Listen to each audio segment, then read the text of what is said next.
미국이 발칵 뒤집혔습니다. 트럼프 행정부의 자신감, 그리고 한국 기업은 언제든 대체할 수 있다는 오만한 판단은 단 하루 만에 무너져 내렸습니다. 그날 이후 네바다의 광부들이 일터를 잃었고 포드와 GM, 테슬라의 조립 라인이 멈췄습니다. 국가 전체가 흔들렸고 언론은 연일 백악관을 향해 분노를 쏟아냈습니다. 어쩌다 이런 일이 벌어진 걸까요? 세계 전기차 패권의 중심에서 벌어진 거대한 오판, 그 시작은 제 입에서 나온 한 문장이었습니다. 한국 배터리 기업들, 이제 우리는 그들이 필요 없습니다. 리튬만 있으면 되니까요. 그 말이 백악관 상황실을 울렸던 순간을 지금도 잊을 수 없습니다. 저는 마이클 앤더슨, 미국 에너지부 국장으로 20년간 국가 에너지 안보를 책임져온 사람이었습니다. 그날의 저에게 의심은 없었습니다. 단 한치의 망설임도 없었죠. 하지만 불과 일주일 후 그 확신이 얼마나 위험한 착각이었는지 뼈저리게 깨닫게 될 줄은 몰랐습니다. 네바다 테커패스 광산. 사막의 태양이 이글거리며 쏟아지던 날, 거대한 굴착기가 대지를 흔들고 있었습니다. 모래먼지가 하늘로 치솟고 쇳소리가 메아리쳤죠. 그 굉음 속에서 제 심장은 빠르게 뛰었습니다. 그곳은 미국의 새로운 희망이자 에너지 독립의 상징이었습니다. 축구장 수십 개를 합친 규모의 계단식 구덩이, 그 안에서 수십 대의 덤프트럭이 개미처럼 움직이고 있었죠. 이제 시작입니다, 국장님. 리튬 아메리카스의 현장 책임자 제임스 밀러가 제게 안전모를 건넸습니다. 저는 하얀 안전모를 쓰며 미소를 지었습니다. 드디어 미국이 리튬 공급망의 주도권을 쥐게 되는 순간이라고 믿었으니까요. 브리핑룸으로 들어서자 스크린에는 GM, 포드, 테슬라의 로고가 떠 있었고 그 아래 전기차 5천만 대라는 붉은 숫자가 깜빡이고 있었습니다. 2030년까지 미국 자동차 산업이 달성해야 할 목표였죠. 밀러는 자신감 있게 말했습니다. 이 광산 하나면 미국 전체 리튬 수요의 30%를 충당할 수 있습니다. 연간 6만 톤의 탄산 리튬 생산이 가능해요. 이제 더 이상 중국이나 호주에 의존할 필요가 없습니다. 저는 테이블 위에 샘플을 집어들었습니다. 손바닥 위에서 반짝이던 하얀 가루, 그것이 바로 탄산 리튬이었습니다. 이 작은 결정이 전기차 혁명의 심장이라니 묘한 전율이 일었습니다. 이제 우리도 할 수 있다. 그때까지 저는 정말로 그렇게 믿고 있었습니다. 한국 배터리 기업들이 또 가격을 올리고 있습니다. 보좌관의 보고에 저는 고개를 끄덕이며 말했습니다. LG 에너지 솔루션, 삼성 SDI 그들이 우리 완성차 회사를 쥐고 흔들고 있어요. 사실 저는 그들과 오래전부터 알고 있었습니다. 오바마 행정부 시절 미시간주에 배터리 공장을 유치하려고 했던 때였습니다. 한국 측 협상단은 끝없이 요구를 늘어놓았죠. 세금 감면, 부지 무상 제공, 심지어 인프라 비용까지 미국이 부담하길 원했습니다. 디트로이트의 호텔 회의실 새벽 2시까지 이어진 협상에서 한국 대표의 말이 아직도 귀에 남아 있습니다. 우리 기술 없이는 미국 전기차 산업은 불가능합니다. 그때의 그 오만한 미소를 저는 잊지 못했습니다. 회의가 끝난 뒤 엘리베이터 앞에서 한국 대표들이 주고받은 대화도 또렷이 기억납니다. 통역관이 제게 조용히 번역해 주었죠. 어차피 미국은 우리한테 올 수밖에 없어. 조금만 더 버티자. 그날의 굴욕이 제 뼛속에 새겨졌습니다. 그날 이후 저는 다짐했습니다. 언젠가 미국이 독자적인 배터리 공급망을 세워 다시는 그들에게 휘둘리지 않겠다고. 이제 판도가 바뀔 겁니다. 브리핑룸의 공기가 팽팽히 긴장된 가운데 제가 말했습니다. 리튬만 확보하면 한국 기업들은 결국 우리의 하청업체가 될 수밖에 없습니다. GM의 구매 담당 이사가 손을 들며 물었습니다. 국장님, 정말 대체가 가능할까요? 저는 단호히 대답했습니다. 물론입니다. 배터리 기술이요? 결국 리튬을 가공하는 일 아닙니까? 원료를 쥐고 있는 쪽이 권력을 갖는 겁니다. 그때의 제 목소리는 확신으로 가득 차 있었습니다. 그리고 바로 그 확신이 제 인생에서 가장 어리석은 착각이었습니다. 원료를 쥐고 있는 쪽이 진짜 권력을 가진 겁니다. 그 말이 내 입에서 자연스럽게 흘러나왔을 때 모두가 고개를 끄덕였습니다. 스크린에는 2025년 리튬 시장 전망이라는 제목과 함께 그래프가 떠 있었죠. 곡선은 끝없이 상승하고 있었습니다. 톤당 $7만, 연평균 성장률 12%. 누가 봐도 승자의 곡선이었어요. 저는 그 순간 확신했습니다. 이제 미국이 리튬 패권을 쥐게 된다면 더 이상 한국 배터리 기업들에 끌려다니는 일은 없을 것이다. 서류를 챙겨 들고 일어서며 그렇게 선언하듯 말했죠. 회의실을 나서며 제 가슴은 벅차올랐습니다. 뜨거운 사막 위에 그 광산이 미국 산업의 판도를 뒤바꿀 거라 믿었으니까요. 한국 기업들은 곧 자신들이 하청의 자리에 서게 될 것이라고 저는 그렇게 확신했습니다. 하지만 몰랐습니다. 그 한 문장이 불러올 거대한 파장을, 그리고 트럼프 대통령이 이 프로젝트를 어떻게 망쳐버릴지를. 백악관으로 향하는 차량 안에서 저는 보고서를 다시 펼쳤습니다. 리튬 아메리카스가 요청한 정부 대출 7억 달러. 국가 에너지 독립을 위해선 결코 크지 않은 금액이었고, 저는 이 투자가 미국의 미래를 지킬 거라 믿었습니다. 창밖으로는 노을이 석양처럼 번지고 있었고, 그 불빛 속에서 저는 스스로에게 되뇌었죠. 이제 우리가 세계를 이끌 차례야. 국장님 도착했습니다. 운전기사의 목소리에 고개를 들자 웨스트윙의 흰 건물이 눈에 들어왔습니다. 거기 권력의 심장부 오벌 오피스의 문이 열리자 대통령은 이미 책상 뒤에 앉아 있었습니다. 옆에는 경제보좌관 리처드 콜먼이 서 있었죠. 그의 표정은 어딘가 불길했습니다. 앤더슨 국장, 리튬 프로젝트 얘기 들었소. 트럼프 대통령이 서류를 보지도 않은 채 말을 꺼냈습니다. 7억 달러라, 꽤 큰 돈이군. 저는 준비해온 프레젠테이션을 펼치려 했지만 그는 손을 들어 제지했습니다. 조건이 하나 있소. 입가에 번지는 묘한 미소. 정부가 리튬 아메리카스 지분 10%를 가져가겠소. 그 말에 순간 숨이 멎었습니다. 민간 기업의 지분을 정부가 요구한다고? 그건 자본주의의 근간을 흔드는 발상이었습니다. 대통령님, 그건 좀... 제가 조심스럽게 말을 꺼내자 콜먼이 곧장 끼어들었습니다. 국장님도 아시잖습니까? 한국 기업들이 얼마나 오만했는지. 그의 목소리엔 서늘한 도끼가 묻어 있었습니다. 이번 기회에 확실히 보여줘야 합니다. 누가 주도권을 쥐고 있는지. 트럼프가 책상을 탁 치며 웃었습니다. 공짜 돈은 없다는 걸 분명히 해야 해요. 그 말이 오벌 오피스의 공기를 무겁게 울렸습니다. 정부가 위험을 감수하고 대출을 해주는데 대가를 받는 건 당연한 거 아니오? 저는 잠시 침묵했습니다. 그의 논리가 원칙에 어긋난다는 걸 알면서도 한편으로는 한국 기업들의 영향력을 꺾을 절호의 기회처럼 느껴졌습니다. 그리고 무엇보다 이 프로젝트가 무산된다면 미국의 리튬 독립은 다시 꿈이 될 터였죠. 알겠습니다, 대통령님. 결국 저는 고개를 끄덕였습니다. 리튬 아메리카스 측과 협상하겠다고. 트럼프는 만족스러운 미소를 지었습니다. 좋아요, 앤더슨 국장. 이번 일만 잘 처리하면 한국 놈들이 다시는 우리를 우습게 보지 못할 거요.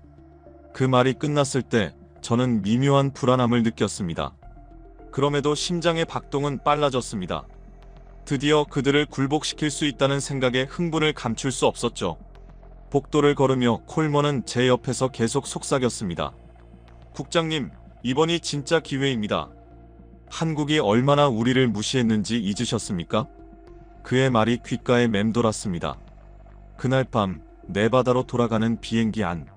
창밖으로 도시의 불빛이 반짝였습니다. 멀리서 보면 마치 리튬 결정처럼 빛났죠. 저는 창문에 비친 제 얼굴을 바라보며 속삭였습니다. 이제 시작이다. 한국은 곧 우리의 하청이 될 거야. 하지만 그건 제 인생 최악의 오판이었습니다. 단 일주일 뒤 백악관 상황실에서 들려온 한 문장이 그 모든 확신을 산산조각 내버릴 줄은 꿈에도 몰랐습니다. 아침 8시 정각, 트럼프 대통령이 상황실 문을 열고 들어오자 모두가 자리에서 일어섰습니다. 그의 얼굴에는 단호함이 서려 있었고 공기마저 무겁게 내려앉았습니다. 저는 리튬 아메리카스와의 협상 결과를 보고하기 위해 서류를 들고 그 자리에 앉아 있었습니다. 앤더슨 국장, 결과가 어때? 트럼프가 의자에 몸을 기댄 채 묻자 저는 조심스레 서류를 펼쳤습니다. 리튬 아메리카스 측에서 난색을 표하고 있습니다. 지분 10%는 너무 과도하다고 주장합니다. 그 말이 끝나자 콜먼이 곧장 끼어들었습니다. 대통령님, 그들이 버티는 건 당연합니다. 하지만 선택권은 우리에게 있습니다. 그의 목소리는 냉정했습니다. 정부 대출이 없으면 그들 프로젝트는 한 발자국도 못 나갑니다. 트럼프는 손가락으로 테이블을 탁탁 두드렸습니다. 그 리듬이 마치 권력의 박자처럼 회의실에 울려 퍼졌습니다. 그래, 바로 그거야. 우리가 갑이라는 말이지. 그의 음성은 점점 높아졌습니다. 한국 기업들 반응은 어때? 콜먼이 태블릿을 들어보이며 말했습니다. LG에너지솔루션과 삼성 SDI가 이번 사안을 시장 원칙을 무너뜨리는 횡포라며 강하게 반발하고 있습니다. 저는 이미 그 보고를 받아본 상태였습니다. 특히 LG 북미 법인장이 기자회견에서 날선 발언을 했다는 내용이 머릿속을 스쳤죠. 트럼프가 비웃듯 물었습니다. 그래서 어쩌겠다는 거야? 그들이 우리한테 뭘 할 수 있지? 콜먼은 기다렸다는 듯 자리에서 일어나며 프레젠테이션을 띄웠습니다. 화면에는 숫자들이 빼곡히 나타났습니다. 작년 한 해 동안 LG와 삼성이 미국 내에서 올린 수익 300억 달러 이상입니다. 미시간, 홀랜드, 테네시, 조지아 공장 모두 합쳐서 말이죠. 숫자는 냉정했지만 그 안에는 오만한 확신이 담겨 있었습니다. 이 돈을 포기하고 떠날 수 있겠습니까? 불가능합니다. 한국은 결국 굴복할 겁니다. 늘 그래왔듯이요. 저는 순간 그 말에 고개를 끄덕였습니다. 분명 현실적으로 맞는 말이기도 했습니다. 한국 기업들은 미국 시장 의존도가 높았고 GM, 포드, 스텔란티스에 납품하는 물량이 전체 생산량의 절반 이상을 차지하고 있었으니까요. 그러나 국무부 차관이 조심스레 손을 들었습니다. 하지만 너무 강하게 나가면 외교적으로 문제가 될 수 있습니다. 한국은 우리의 동맹국입니다. 그의 말에 잠시 정적이 흘렀습니다. 트럼프는 갑자기 주먹으로 테이블을 쾅 내리쳤습니다. 동맹? 그들이 우리를 동맹으로 대했나? 그의 얼굴은 붉게 상기되었습니다. 그들은 가격을 멋대로 올리고 기술 이전은 거부하고 이게 동맹이란 말이요? 콜먼이 곧장 거들었습니다. 맞습니다, 대통령님. 한국은 우리를 이용만 해왔습니다. 그는 또 다른 슬라이드를 띄웠습니다. 보십시오. 미국 정부가 한국 기업들에게 제공한 보조금만 50억 달러가 넘습니다. 회의실이 술렁였습니다. 납세자의 돈이 외국 기업으로 흘러들어갔다는 사실이 모두를 자극했습니다. 트럼프의 눈빛이 더욱 날카로워졌습니다. 이제 우리가 받을 차례요. 공짜 돈은 없다. 그의 목소리가 점점 커졌고 말끝마다 확신이 묻어났습니다.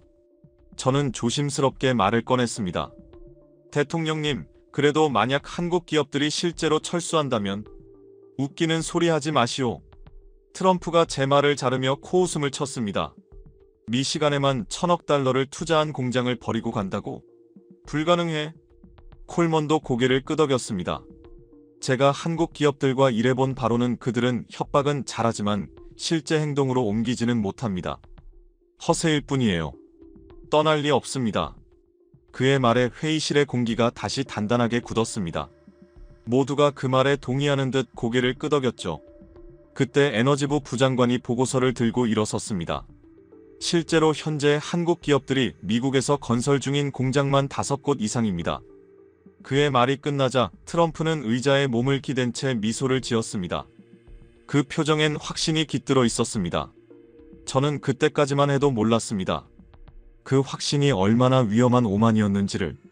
그리고 불과 며칠 뒤 그 오만이 미국 산업 전체를 무너뜨리게 될 줄은 상상조차 하지 못했습니다.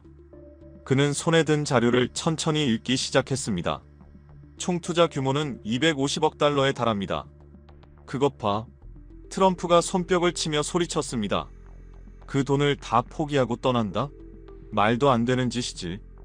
회의실에는 잠시 웃음이 번졌고 저 역시 고개를 끄덕였습니다. 솔직히 그 말엔 일리가 있었죠.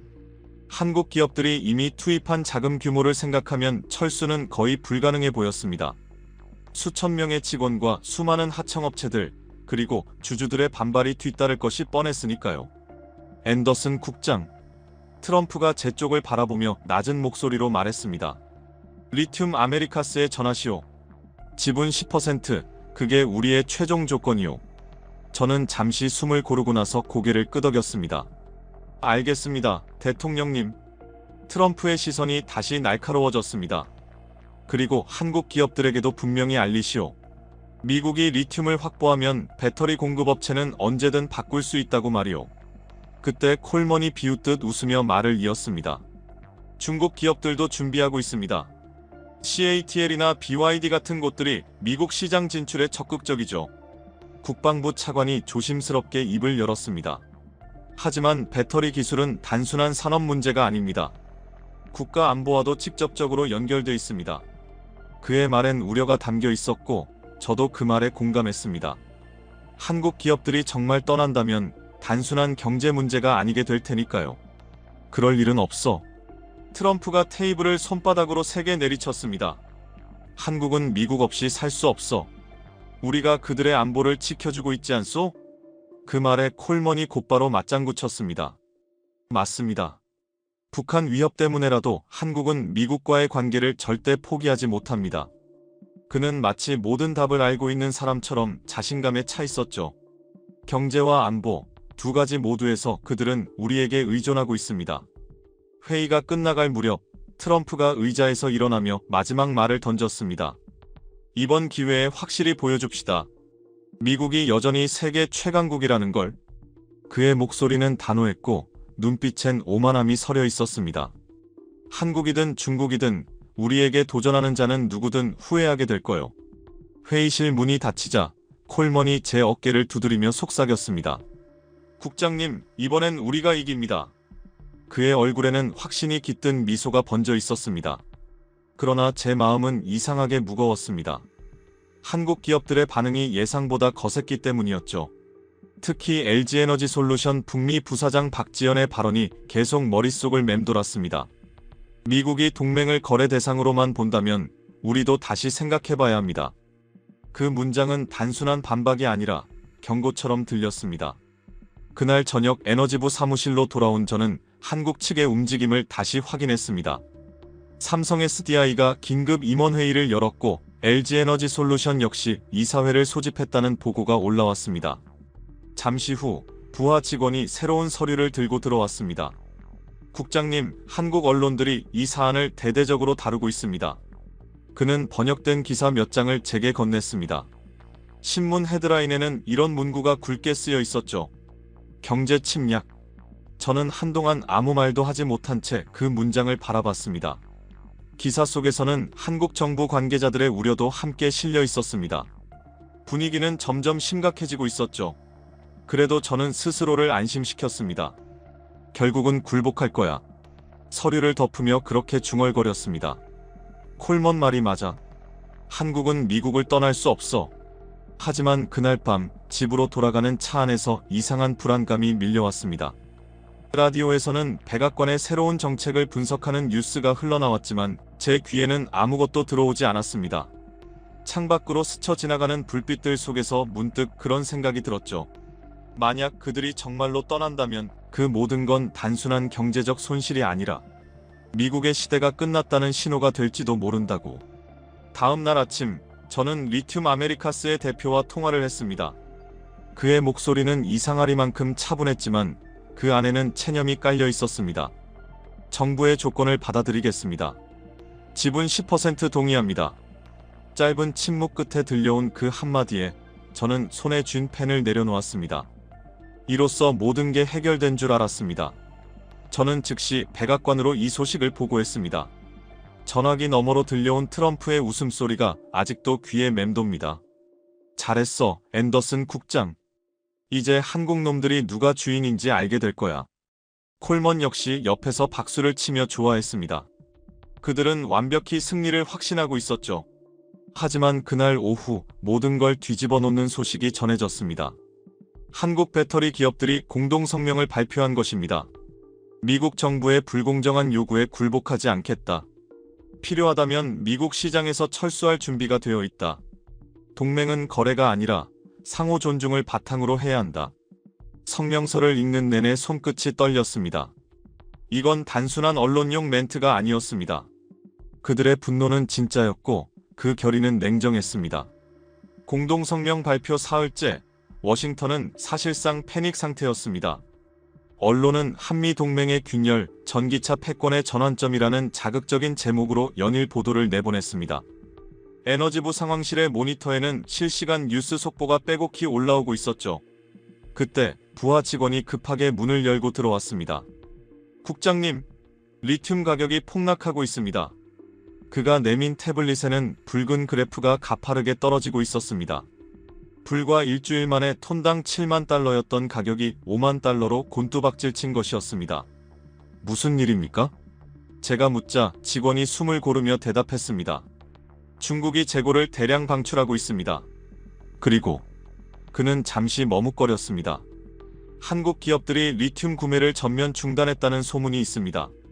순간 머리가 하얘졌습니다. 저는 곧바로 리튬 아메리카스 대표에게 전화를 걸었습니다. 앤더슨 국장님, 큰일입니다.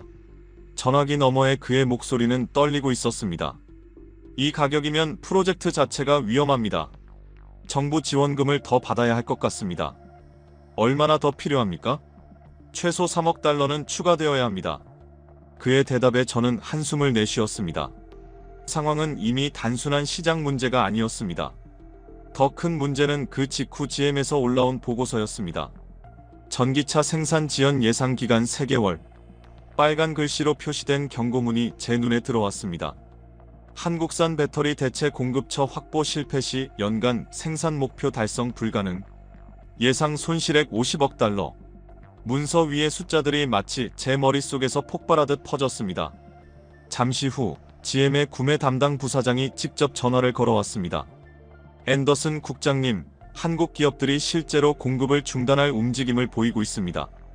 신규 계약이 모두 보류됐고 기존 물량도 최소 수준만 유지하고 있습니다. 설마 정말로 그럴 리가. 제 말이 끝나기도 전에 그는 단호히 말했습니다.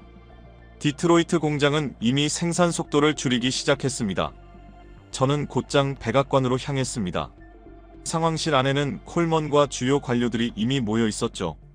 그러나 그들의 표정엔 긴박함 대신 여전히 안일함이 자리하고 있었습니다. 리튬 가격 하락은 일시적 현상입니다. 콜먼이 자신있게 말했습니다. 중국의 재고 방출도 오래가진 못할 겁니다. 그의 말에 재무부 차관이 고개를 끄덕였습니다. 맞습니다. 시장 조작에는 한계가 있습니다. 장기적으로 리튬 수요는 증가할 수밖에 없어요. 저는 GM의 보고서를 테이블 위에 던지듯 내려놓았습니다. 하지만 당장은 자동차 회사들이 불안해하고 있습니다. 생산 계획이 틀어지면 산업 전체가 흔들릴 수 있어요. 콜먼은 제 말을 끊었습니다. 과장된 우려입니다. GM도 협상용으로 엄살을 부리는 겁니다. 그의 얼굴에는 여전히 자신감이 가득했습니다. 저는 그 표정을 바라보며 속으로 중얼거렸습니다. 이 사람들은 아직 현실을 모른다. 그리고 그날 밤 처음으로 불길한 예감이 들었습니다. 우리가 쥐고 있다고 믿었던 원료의 힘이 오히려 우리를 올가매는 사슬이 될 수도 있다는 생각이었죠. 제가 GM 경영진을 잘 압니다. 늘 이런 식이에요. 콜먼이 자신있게 말하는 순간 회의실 문이 열렸습니다. 트럼프 대통령이 들어오자 모두가 자리에서 일어섰고 그의 손짓에 다시 앉았습니다. 공기는 무겁고 팽팽했습니다. 상황이 어떻소? 트럼프의 낮고 단호한 목소리가 회의실을 가득 채웠습니다. 콜먼이 먼저 보고를 시작했습니다. 대통령님, 한국 기업들이 압박을 가하고 있습니다. 리튬 구매를 중단하고 배터리 공급을 지연시키고 있습니다. 그의 목소리는 차분했지만 여전히 여유가 묻어 있었습니다. 전형적인 벼랑 끝 전술입니다. 트럼프는 콧방귀를 뀌며 의자에 깊숙이 몸을 기댔습니다. 겁주기 작전이지. 포커게임이랑 같아요. 결국 먼저 포기하는 쪽이 지는 거야. 그의 말에는 여전히 자신감이 넘쳐 있었습니다. 저는 조심스럽게 서류를 꺼냈습니다. 대통령님, 포드에서도 우려를 표명했습니다. 배터리 재고가 2달분밖에 남지 않았다고 합니다. 테슬라는 1달분 뿐입니다. 그러나 트럼프는 손을 휘저으며 말을 끊었습니다. 2달이면 충분하오. 그 안에 한국이 무릎 꿇을 거요. 콜먼이 곧바로 거들었습니다. 대통령님, 제 정보에 따르면 한국 기업 내부에서도 의견이 갈리고 있습니다. 그는 프린트를 넘기며 말을 이어갔습니다. 일부 주주들이 강하게 반발하고 있어요. 미국 시장을 버린다는 건 자살 행위라며 이사회에 압박을 넣고 있습니다. 저는 눈살을 찌푸리며 물었습니다. 정확한 정보입니까? 콜먼은 단호히 고개를 끄덕였습니다. 확실합니다. 월스트리트 소식통을 통해 확인된 내용이에요. 이번엔 국무부 차관이 말을 보탰습니다. 한국 정부도 기업들을 설득하고 있다는 정보가 있습니다. 외교 채널을 통해 긴밀히 접촉 중이에요. 그의 얼굴에는 안도감이 스쳤습니다. 트럼프는 손가락으로 테이블을 두드리며 미소를 지었습니다. 그것 봐요. 결국 한국 정부도 현실을 택할 거요. 돈 앞에서는 누구나 현실적이 되니까. 그 말에 회의실 안에 묘한 웃음이 흘렀습니다. 그때 제 휴대폰이 진동했습니다. 화면에는 이에로엔 머스크라는 이름이 떠 있었습니다. 앤더슨, 상황이 심각하다. 한국이 진짜로 움직이고 있어. 짧은 문장이었지만 그 한 줄이 제 심장을 세게 때렸습니다. 그러나 회의 중이라 더는 확인할 수 없었습니다. 한국 기업들이 언제까지 버틸 수 있겠소? 트럼프가 콜먼을 바라보며 물었습니다. 그들도 돈을 벌어야 하지 않겠나? 콜먼은 계산기를 두드리며 즉답했습니다. 미국 시장 철수 시 연간 손실은 최소 100억 달러입니다. 한 달도 못 버틸 겁니다. 주주들이 가만히 있지 않을 거예요. LG나 삼성의 주가는 어떤가? 트럼프가 물었고 재무부 직원이 곧바로 답했습니다. 약간 하락했지만 큰 폭은 아닙니다. 시장에서는 이번 사안을 일시적인 갈등으로 보고 있습니다. 저는 다시 한번 입을 열었습니다. 하지만 만약의 경우를 대비해야 하지 않겠습니까? 제 목소리에는 조심스러운 떨림이 묻어 있었습니다. 그러나 트럼프는 냉정히 잘랐습니다. 그럴 필요 없어.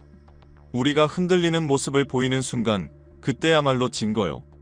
그는 주먹으로 테이블을 3개 내리쳤습니다. 나는 거래의 달인이요. 이런 상황을 수없이 겪었소. 콜먼이 고개를 끄덕이며 덧붙였습니다. 허세일 뿐입니다. 떠날 리 없습니다. 그의 얼굴엔 확신이, 아니 자만이 가득했습니다. 한국은 미국 없이 못 삽니다. 그 말이 회의실 공기를 가르듯 울려 퍼졌습니다. 하지만 그 순간 저는 묘한 싸늘함을 느꼈습니다. 그들의 확신 속에서 오히려 무너질 예감이 서서히 현실로 다가오고 있었기 때문이었습니다. 경제도 안보도 모두 우리에게 의존하고 있잖아요. 콜먼의 그 말이 귀에 맴돌았습니다. 회의가 끝나자마자 저는 곧장 사무실로 돌아왔습니다. 책상 위에는 여전히 처리하지 못한 보고서가 산더미처럼 쌓여 있었지만 제 손은 자연스럽게 휴대폰으로 향했습니다. 머스크의 문자를 다시 읽었습니다. 박지현이 직접 움직이고 있다. 공장 철수 준비를 시작했어. 눈을 의심했습니다. 박지현 LG에너지솔루션 북미 부사장. 냉철한 판단력과 실행력으로 유명한 인물이었습니다.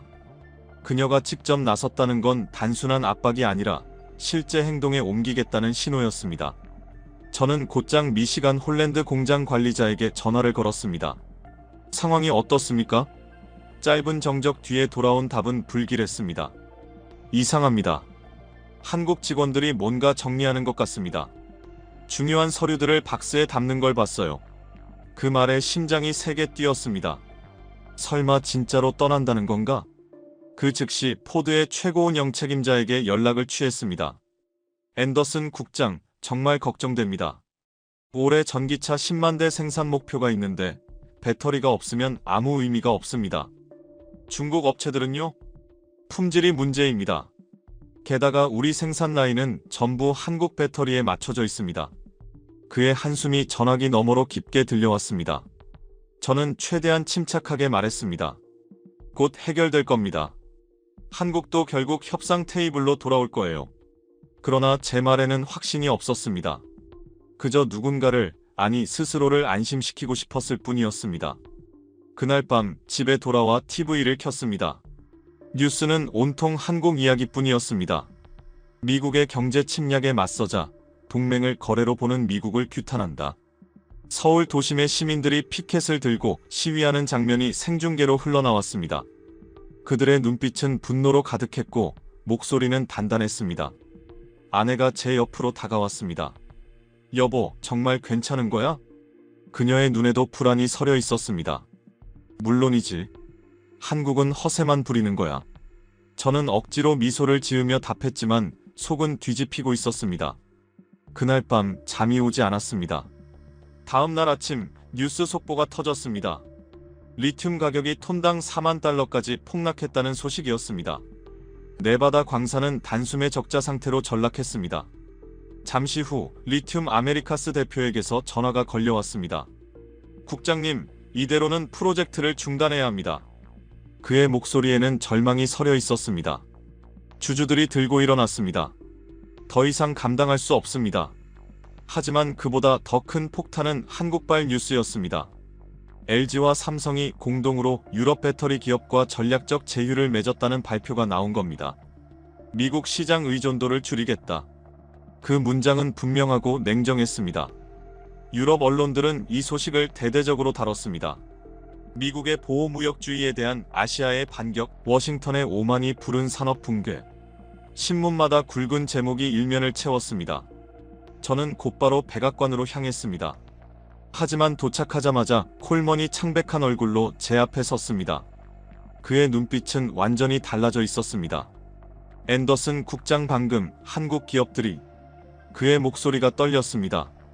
정식으로 미국 철수를 선언했습니다. 순간 제 머릿속이 하얘졌습니다. 화학 눈에 보이지 않는 무게가 머리를 내리누르는 듯 했습니다. 콜먼의 확신, 트럼프의 오만, 그리고 제 믿음. 그 모든 것이 동시에 무너지는 소리가 들렸습니다. 이런 정말로 떠난다고요? 제 목소리가 갈라졌습니다. 콜먼은 고개를 떨군 채 태블릿을 내밀었습니다. 화면 속 기자회견장에 선 박지현의 얼굴이 떠 있었습니다. 그녀의 표정은 단호했고 눈빛은 흔들림이 없었습니다. 미국이 동맹을 거래 대상으로만 본다면 우리도 새로운 길을 찾겠습니다. 박지현의 목소리가 스피커에서 흘러나왔습니다. 그 한 문장이 미국 전체의 공기를 멈춰 세운 듯 했습니다. 그 순간 저는 깨달았습니다. 우리는 완전히 오판했음을, 한국의 결의를, 그들의 자존심을 너무 얕잡아봤던 것입니다. 박지현의 기자회견은 워싱턴 시간 새벽 3시에 열렸습니다. 그리고 그 새벽 미국의 전기차 산업이 서서히 무너지는 소리가 들려오기 시작했습니다. 저는 긴급 호출을 받고 백악관 상황실로 달려갔습니다. 문이 열리자 이미 콜먼과 다른 관료들이 스크린 앞에 모여 있었습니다. 화면에는 서울에서 생중계 중인 기자회견 장면이 나오고 있었죠. 그 한가운데 박지현 부사장이 서 있었습니다. 그녀의 얼굴은 차분했지만 단호함이 빛나고 있었습니다. 오늘 우리는 매우 어려운 결정을 내렸습니다. 마이크 앞에서 그녀가 입을 열었습니다. 그 뒤로 GM, 포드, 테슬라의 로고가 나란히 걸려 있었습니다. 그건 우연이 아니었습니다. 명백한 메시지였죠. 우리가 당신들의 산업심장부에 있었다는 선언이었습니다. 미국 정부가 리튬 아메리카스의 지분 10%를 요구한 것은 시장 원칙을 정면으로 위반한 일입니다. 이건 단순한 투자가 아니라 강탈입니다. 그녀의 목소리는 흔들림이 없었고 문장 하나하나가 회의실을 때렸습니다. 저는 콜먼을 바라봤습니다. 그의 얼굴이 점점 하얗게 질려갔습니다. 불과 며칠 전 한국은 허세만 부린다고 자신있게 말하던 그 사람이었습니다. 그의 눈동자 속에서 확신은 사라지고 당혹감만이 남아있었죠. 박지현은 준비해온 서류를 들어보였습니다. 우리는 지난 10년 동안 미국에 250억 달러를 투자했습니다. 미시간, 테네시, 조지아에 공장을 세웠고 수만 명의 미국인을 고용했습니다. 화면이 잠시 전환되며 미국 현지 공장의 영상이 재생되었습니다.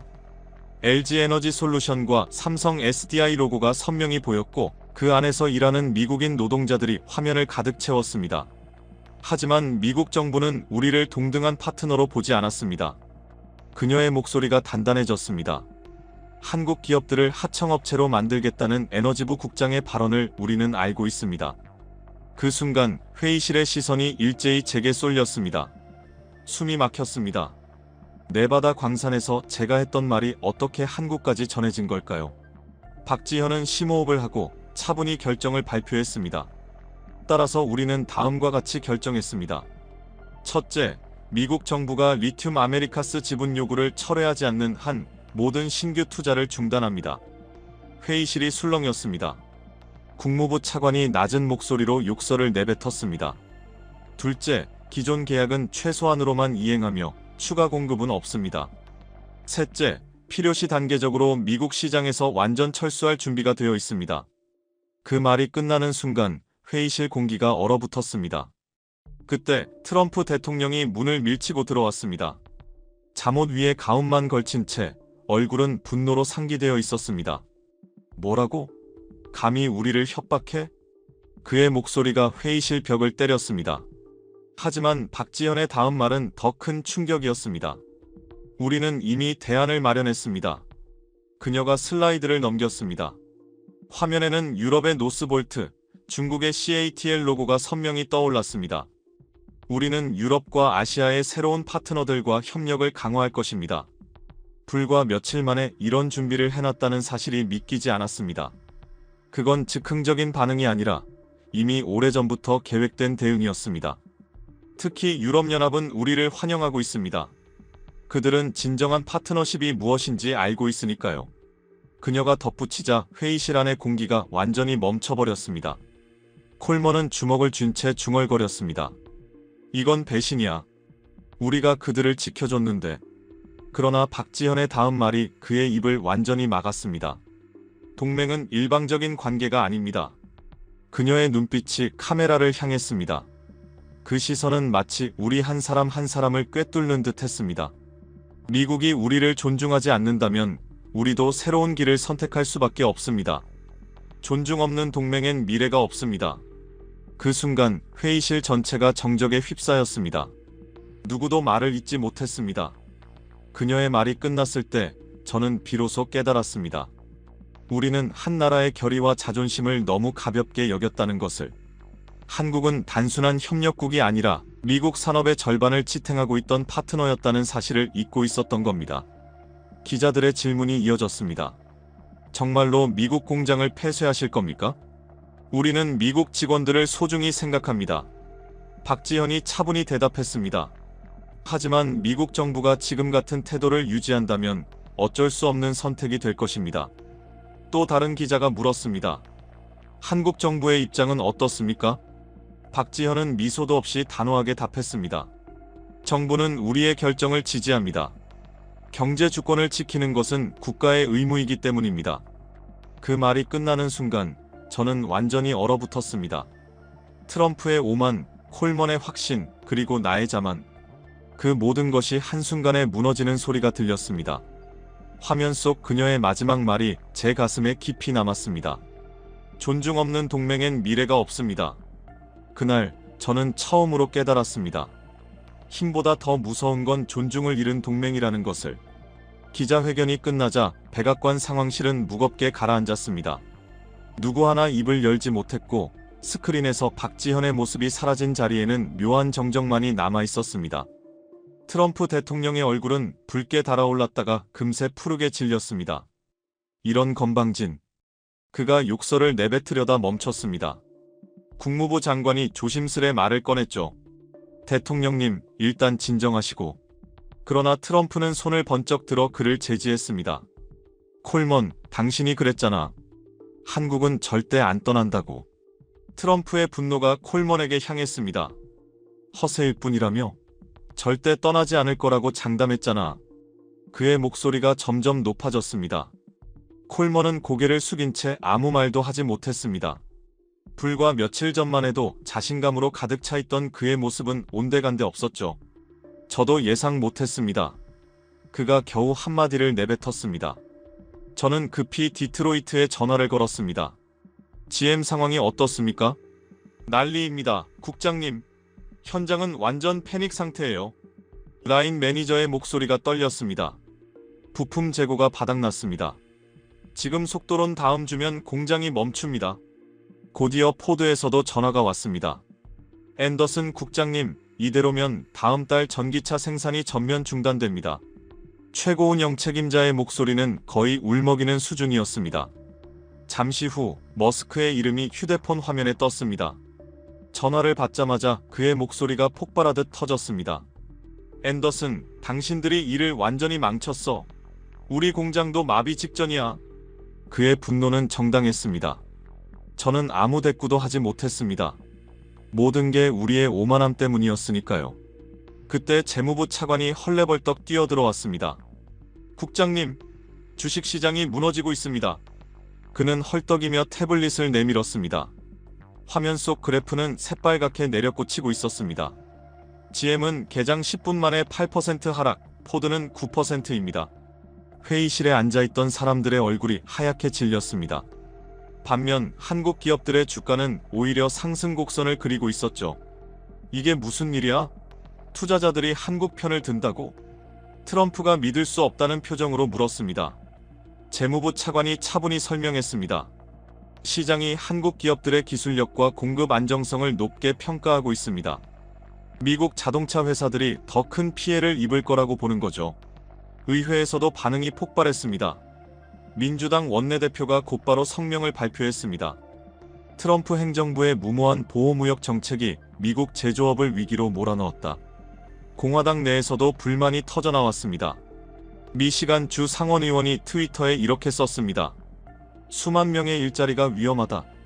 즉시 한국과 대화해야 한다. 저는 창밖을 바라봤습니다. 워싱턴의 아침 해가 떠오르고 있었지만 제 마음속은 깊은 어둠에 잠겨 있었습니다. 우리가 저질러온 실수를 이제야 깨달은 것입니다. 한국을 협상 카드로만 여겼던 그 오만이 이제 미국 전체를 무너뜨리고 있었습니다. 앤더슨 국장. 트럼프가 제 이름을 불렀습니다. 그의 목소리는 차갑고 무겁게 가라앉아 있었습니다. 당신이 이 사태를 수습하시오. 저는 믿기지 않아 그를 바라봤습니다. 제가요? 트럼프의 눈빛이 제게 박혔습니다. 이건 당신이 시작한 일이잖소. 리튬으로 한국을 제압하겠다고 한 사람, 바로 당신이었잖아. 그의 말이 제 가슴을 깊이 파고들었습니다. 할 말이 없었습니다. 그 말이 틀리지 않았으니까요. 제가 스스로의 확신에 취해 한 나라의 자존심을 모욕했으니까요. 일주일 안에 해결하시오. 그렇지 않으면 당신도 책임을 져야 할 거요. 트럼프의 마지막 말이 상황실에 메아리 쳤습니다. 회의실 문을 나서는 순간 저는 깊은 절망에 잠겼습니다. 박지현의 얼굴이 머릿속에 계속 떠올랐습니다. 그녀의 목소리가 귓가에서 맴돌았죠. 존중 없는 동맹엔 미래도 없습니다. 그 말이 제 가슴을 찔렀습니다. 우리는 정말로 한국을 존중한 적이 있었을까요? 아니면 그저 이용하려 했던 걸까요? 그날 저는 처음으로 우리가 얼마나 잘못된 길을 걸어왔는지 인정하지 않을 수 없었습니다. 박지현의 기자회견이 끝난 지 정확히 일주일 뒤, 저는 미시간 디어본의 포드 전기차 공장 앞에 서 있었습니다. 차가운 바람이 스쳐 지나갔고 거대한 공장 건물 위 전광판에는 붉은 숫자가 깜빡이고 있었습니다. 전기차 생산량 0대 2주. 그 숫자를 보는 순간 다리에 힘이 풀렸습니다. 이건 단순한 숫자가 아니었습니다. 우리가 불러온 재앙이 눈앞에 현실로 드러난 것이었죠. 한국 기업들이 철수를 선언한 지 불과 며칠. 그 짧은 시간 만에 미국 전기차 산업 전체가 멈춰버렸습니다. 국장님, 안으로 들어가시죠. 포드 공장장 마이크 존슨이 저를 안내했습니다. 그의 얼굴에는 깊은 피로와 절망이 묻어 있었습니다. 국장님, 안으로 들어가시죠. 포드 공장장 마이크 존슨이 저를 안내했습니다. 그의 얼굴에는 깊은 피로와 절망이 묻어 있었습니다. 정문을 지나자마자 느껴진 공기는 낯설 만큼 조용했습니다. 평소 수백 명의 직원들로 붐비던 로비는 텅 비어 있었고 안내 데스크에는 한 직원이 멍하니 책상 위를 바라보고 있었습니다. 벽에 붙은 미래를 만드는 포드라는 문구가 아이러니하게 느껴졌습니다. 공장 안으로 들어서자 충격은 더 커졌습니다. 끝이 보이지 않는 긴 생산 라인이 완전히 멈춰 있었죠. 늘 쉼없이 움직이던 로봇 팔들은 하늘을 향해 굳어 있었고 모든 전원이 차단된 듯 정막만이 흘렀습니다. 이게 현실입니까? 제가 믿기지 않는 듯 물었습니다. 네, 국장님. 배터리가 없습니다. 아무것도 만들 수가 없어요. 존슨의 목소리에는 체념이 깔려 있었습니다. LG 배터리 공급이 끊긴 지 사흘째입니다. 생산 라인을 따라 걸으며 직원들을 보았습니다. 그들은 빈 작업대 앞에 앉아 있었고 누군가는 휴대폰을 들여다보고 누군가는 멍하니 허공만 바라보고 있었습니다. 이 사람들 모두 일을 못하고 있는 겁니까? 3,000명입니다. 존슨이 한숨을 쉬었습니다. 하루 인건비만 200만 달러가 나갑니다. 그런데 생산은 제로죠. 그때 현장 관리자 톰 윌리엄스가 달려왔습니다. 얼굴은 붉게 달아올라 있었고 손에는 보고서가 들려 있었습니다. 국장님, 이게 말이 됩니까? 2주면 대체? 벌써 모든 라인이 멈췄어요. 그가 전광판을 가리키며 외쳤습니다. 고객들한테 뭐라고 설명하란 말입니까? 대체 공급처는 없습니까? 중국 배터리를 테스트해봤지만 시스템이 맞지 않습니다. 그의 말에는 절망이 배어 있었습니다. 새로 설계하려면 최소 6개월이 걸립니다. 그동안은 아무것도 못합니다. 저는 공장 2층 사무실로 올라갔습니다. 유리창 너머로 내려다본 풍경은 처참했습니다. 멈춰선 컨베이어 벨트, 어둠 속에 놓인 미완성 차체들. 한때 산업의 심장이었던 그곳은 이제 거대한 기계의 무덤 같았습니다. 존슨이 태블릿을 내밀었습니다. 어제까지의 생산 실적입니다. 화면에는 붉은 그래프가 수직으로 떨어지고 있었습니다. 일주일 전 하루 500대, 지금 0대. 단 한 줄의 그래프가 모든 걸 말해주고 있었죠. 재고는 얼마나 남았습니까? 완성차 약 3,000대 정도요. 하지만 다음 주면 다 나갑니다. 딜러들이 지금 패닉 상태입니다. 그때 제 휴대폰이 울렸습니다. GM의 메리 바로 CEO였습니다. 앤더슨 국장, 우리도 같은 상황입니다. 그녀의 목소리는 싸늘했습니다. 디트로이트 공장도 멈췄습니다. 허머 EV 라인 전면 중단이에요. 전화를 끊기도 전에 또 다른 전화가 울렸습니다. 테슬라였습니다. 프리몬트 공장 가동률 10%입니다. 다음 주면 완전 중단입니다. 모델 Y 생산 불가능. 담당자의 목소리는 떨리고 있었습니다. 저는 창밖을 바라봤습니다. 주차장에는 미완성 전기차들이 줄지어 서 있었죠. 차체는 완성됐지만 심장인 배터리가 없었습니다. 햇빛 아래 놓인 그 차들은 생명 없는 껍데기 같았습니다. 네바다 광산은? 존슨이 조심스럽게 물었습니다. 저는 씁쓸하게 웃었습니다.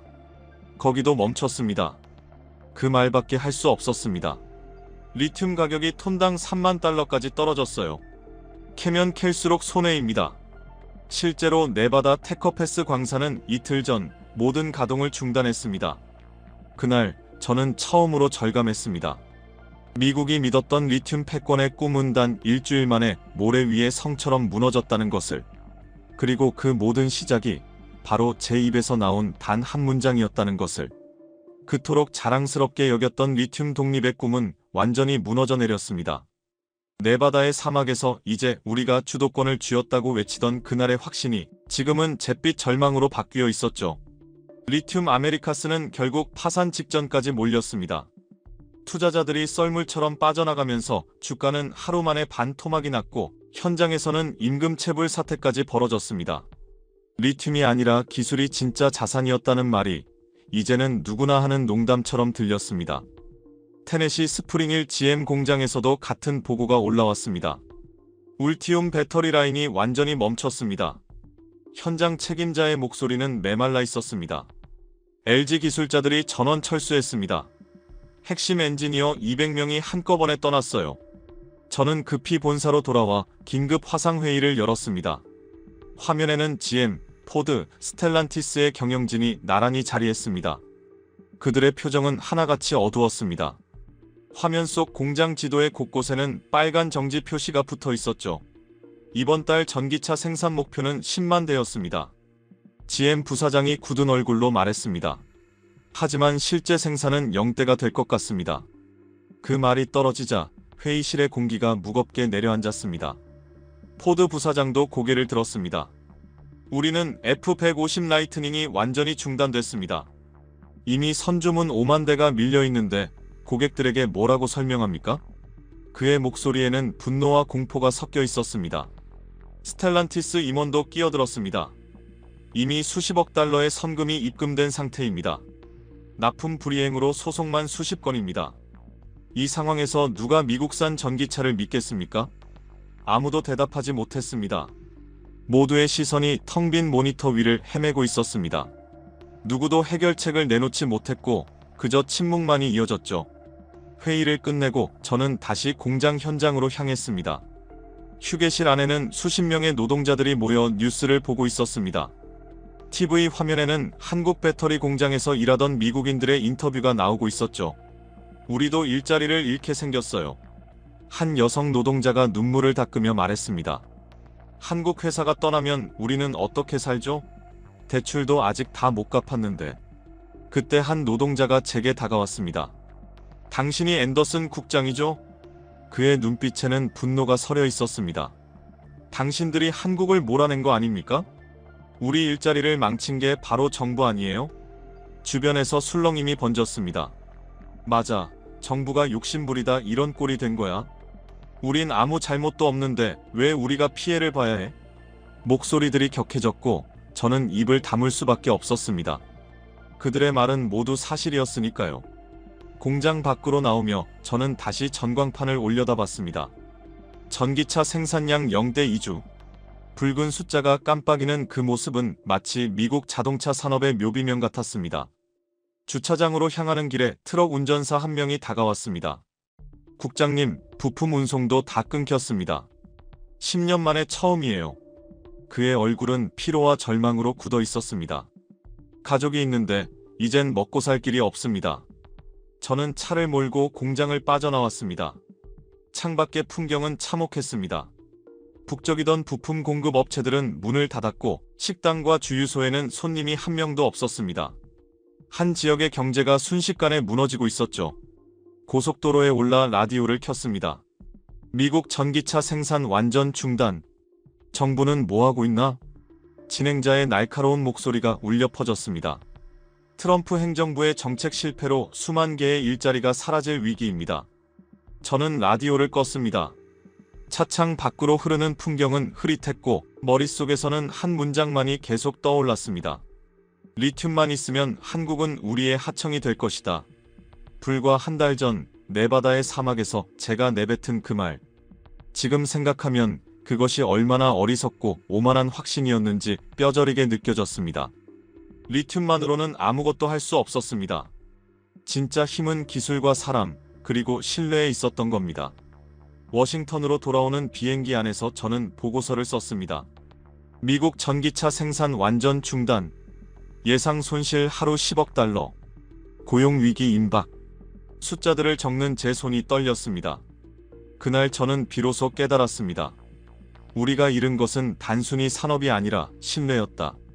그리고 그 신뢰를 무너뜨린 건 다름 아닌 우리 자신이었습니다. 우리가 무엇을 잃었는지 그제야 뼈저리게 실감했습니다. 공항에 도착하자마자 콜먼에게서 전화가 걸려왔습니다. 국장님, 의회가 난리입니다. 탄핵 얘기까지 나오고 있어요. 그의 목소리는 완전히 흔들려 있었습니다. 저는 한숨을 내쉬며 창밖을 바라봤습니다. 이제 어떻게 해야 합니까? 박지현을 만나야 합니다. 콜먼의 대답은 단호했습니다. 무릎이라도 꿇고 사정해야죠. 그 말을 듣는 순간 저는 모든 게 끝났음을 느꼈습니다. 우리의 오만함이 부른 참극이었습니다. 리튬만 있으면 한국은 하청이 될 것이라 믿었던 그 착각, 이제 그 대가를 혹독하게 치르고 있었죠. 워싱턴 도심의 고층 빌딩들이 차창 밖으로 스쳐 지나갔습니다. 하지만 그 화려한 유리벽 속엔 공허함만이 가득했습니다. 머릿속에는 단 하나의 숫자만이 맴돌았습니다.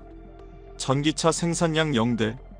우리는 스스로 미국을 위기로 몰아넣은 것이었습니다. 다음 날 아침 국방부로부터 긴급 소집 명령이 떨어졌습니다. 국가안보회의 NSC가 열렸다는 소식이었습니다. 회의실에는 대통령과 주요 강요들이 모두 모여 있었죠. 제가 들어서자 모든 시선이 한꺼번에 저를 향했습니다.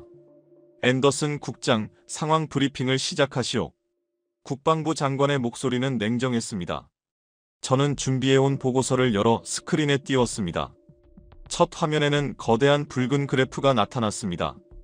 현재 미국의 전기차 생산은 전면 중단 상태입니다. 제 목소리가 회의실에 울려 퍼졌습니다. GM, 포드, 테슬라 모든 주요 공장이 배터리 부족으로 가동이 멈췄습니다. 트럼프의 얼굴이 붉게 상기되었습니다. 그래서 대안이 뭐요? 그가 짜증 섞인 목소리로 물었습니다. 저는 다음 슬라이드로 넘겼습니다. 거기에는 리튬 시장 분석표가 있었습니다. 대통령님, 여기에 중요한 데이터가 있습니다. 레이저 포인터로 차트를 가리켰습니다. 전 세계 리튬 수요의 87%는 배터리 산업에 사용. 순간 회의실이 조용해졌습니다. 국무부 장관이 물었습니다. 그게 무슨 의미입니까? 저는 깊게 숨을 들이쉬며 대답했습니다. 리튬을 확보해도 그것을 배터리로 바꿀 기술이 없으면 아무 소용이 없습니다. 제 목소리는 떨리고 있었지만 그건 부정할 수 없는 진실이었습니다. 그리고 그 기술은 한국이 가지고 있습니다. 화면을 넘기자 전 세계 배터리 시장 점유율이 나타났습니다. 한국 42%, 중국 48%, 일본 7%, 그리고 미국은 1%도 안 됩니다. 제가 말하자 회의실에서 탄식이 터졌습니다. 저는 계속 설명했습니다. 리튬은 원료일 뿐입니다. 그걸 정제하고 양극재와 음극재를 만들고 셀을 조립하고 팩으로 완성하는 전 과정. 우리는 그 어떤 단계도 독자적으로 수행할 능력이 없습니다. 재무부 장관이 손을 들었습니다. 그럼 네바다 광산은 무용지물이란 말입니까? 저는 고개를 끄덕였습니다. 그렇습니다. 리튬만으로는 아무것도 할 수 없습니다. 배터리 제조 기술 없이는 말이죠. 트럼프가 테이블을 강하게 쳤습니다. 그럼 왜 진작 그 말을 안 했어? 그의 분노는 폭발 직전이었습니다. 저는 고개를 숙였습니다. 저도 착각했습니다. 대통령님. 원료를 주면 모든 걸 지배할 수 있다고 믿었죠. 그때 국방부 차관이 자리에서 일어났습니다. 더 심각한 문제가 있습니다. 그가 새로운 슬라이드를 띄웠습니다. 화면에는 드론, 잠수함, 전투기 사진들이 차례로 나타났습니다. 배터리는 단순한 산업용 부품이 아닙니다. 군사용 장비의 핵심 에너지원입니다. 그의 말이 이어졌습니다.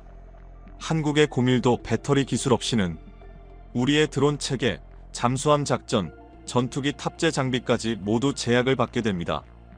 회의실 안에 정적이 흘렀습니다. 그제야 트럼프의 얼굴에서 분노가 사라지고 대신 깊은 공포가 비쳤습니다. 저는 마지막 슬라이드를 띄웠습니다. 리튬 수요 분석 에너지 산업 87%, 방위 산업 9%, 기타 4%, 그리고 조용히 말했습니다. 이건 단순한 경제 문제가 아닙니다. 국가안보, 즉 국가 생존의 문제입니다. 그 순간 회의실의 공기는 완전히 바뀌었습니다. 리튬의 시대라 믿었던 미국이 실은 기술과 신뢰의 시대에서 길을 잃었다는 사실을 그제야 모두가 깨닫고 있었습니다. 전기차용 배터리 70%, 에너지 저장 장치 15%, 전자기기 2%. 숫자들이 화면 위에서 차례로 떠올랐습니다. 회의실 안의 공기가 점점 무거워졌습니다. 결국 87%가 배터리 관련이네요. 국무부 장관이 낮게 중얼거렸습니다. 리튬의 진짜 가치는 원료가 아니라 그걸 활용하는 기술에 있었군요. 저는 조용히 고개를 끄덕였습니다. 네. 그리고 그 기술의 핵심을 한국이 쥐고 있습니다. 제 목소리에는 깊은 패배감이 묻어 있었습니다. 특히 LG와 삼성의 배터리 기술력은 세계 최고 수준입니다. 구체적으로 어느 정도입니까? 재무부 차관이 물었습니다. 저는 슬라이드를 넘겼습니다. 에너지 밀도 기준으로 한국 배터리는 중국보다 약 20% 앞서 있습니다. 충전 효율, 안전성, 수명 모든 항목에서 월등합니다. 그래프의 푸른 선이 명확히 보여주고 있었습니다. 콜먼이 고개를 떨궜습니다. 그럼 우리가 완전히 역으로 당한 거네요. 불과 며칠 전까지 자만으로 가득하던 그의 얼굴에는 이제 절망만이 남아 있었습니다. 그때 의회 연락관이 급히 문을 열고 들어왔습니다. 대통령님, 의회가 폭발 직전입니다. 그의 얼굴은 새하얗게 질려 있었죠. 양당 모두 행정부 책임을 묻고 있습니다. 그는 떨리는 손으로 태블릿을 내밀었습니다. 하원 의장의 성명이 화면에 떴습니다. 트럼프 행정부의 무모한 정책이 미국 제조업을 파괴했다. 잠시 후 상원 다수당 원내대표의 발언이 이어졌습니다. 한국을 적으로 만든 외교적 실패. 그 말은 칼처럼 날카롭게 회의실을 가르며 울렸습니다. 탄핵 얘기도 나오고 있습니다. 연락관의 목소리가 떨렸습니다. 트럼프의 얼굴이 붉어졌다가 곧 굳어졌습니다. 저는 침착하게 다음 슬라이드를 띄웠습니다. 리튬 시장 성장률 분석입니다. 화면에는 또 다른 그래프가 떠올랐습니다. 연평균 12.6% 성장. 하지만 이 성장 역시 배터리 수요가 견인하는 겁니다. 국무부 차관이 고개를 끄덕이며 물었습니다. 즉, 배터리가 없으면 리튬 시장도 무의미하단 말이죠? 맞습니다. 저는 담담하게 답했습니다. 리튬은 연료가 아닙니다. 기술이 없다면 그저 흙 속의 돌덩이에 불과합니다. 저는 마지막 슬라이드를 띄웠습니다. 화면에는 붉은 글씨로 선명히 적혀 있었습니다. GM, 포드, 테슬라 전기차 생산 주간 영대. 예상 손실 1일 15억 달러. 15억 달러요? 재무부 장관이 자리에서 벌떡 일어났습니다. 하루에? 그렇습니다. 제가 고개를 끄덕였습니다. 직접적인 생산 손실만 그렇습니다. 공급망 차질, 소비자 보상, 계약 위약금까지 포함하면 실질 손실은 하루 20억 달러를 넘습니다. 회의실은 한동안 침묵했습니다. 누구도 말을 하지 않았습니다. 조용히 떨어지는 프로젝터의 빛만이 사람들의 얼굴을 비추고 있었습니다. 저는 스크린을 바라보며 천천히 말을 꺼냈습니다. 이제야 깨달았습니다. 목이 메어 잠시 말을 멈췄습니다. 리튬이 아니라 한국이 미국 자동차의 심장이었습니다. 그 말을 하는 순간 제 눈가가 뜨거워졌습니다. 우리가 얼마나 큰 오만 속에 빠져 있었는지, 그 대가가 얼마나 잔혹한지 비로소 실감이 났습니다. 앤더슨 국장 말이 맞습니다. 국방부 장관이 조용히 입을 열었습니다. 우리는 한국의 기술력을 과소평가했습니다. 에너지부 부장관도 고개를 끄덕였습니다. 리튬의 시장 점유율만 봤지 기술 가치사슬 전체를 놓쳤습니다. 그의 목소리에도 깊은 후회가 담겨 있었습니다. 트럼프는 아무 말 없이 자리에 앉아 있었습니다. 평소의 거만함은 자취도 없었고 그저 깊은 충격에 잠긴 얼굴이었죠. 대통령님, 이제 결정을 내리셔야 합니다. 국무부 장관이 조심스럽게 말했습니다. 한국과 협상을 시작해야 합니다. 트럼프가 고개를 들었습니다. 협상 우리가 먼저 손을 내밀란 말이요? 그의 자존심이 흔들리는 것이 눈에 보였습니다. 국방부 장관이 단호하게 대답했습니다. 다른 선택은 없습니다, 대통령님. 한국과의 관계 회복 없이는 이 위기를 끝낼 방법이 없습니다. 회의실 안의 공기가 정지한 듯 멈췄습니다. 트럼프는 말없이 손가락으로 테이블을 두드렸고 그 소리만이 정막을 깨고 울려 퍼졌습니다. 그때 저는 깨달았습니다. 진짜 패권은 리튬이 아니라 존중과 신뢰에서 비롯된다는 것을. 우리는 그 단순한 진리를 너무 늦게 배워버린 것이었습니다. 국가의 경제와 안보가 모두 걸린 문제입니다. 제 목소리가 회의실 안에 메아리 쳤습니다. 그때 문이 열리며 또 다른 연락관이 뛰어들어왔습니다. 방금 뉴욕 증시가 폭락했습니다. 그의 숨이 가빴습니다. 다우지수가 1000포인트 급락했습니다.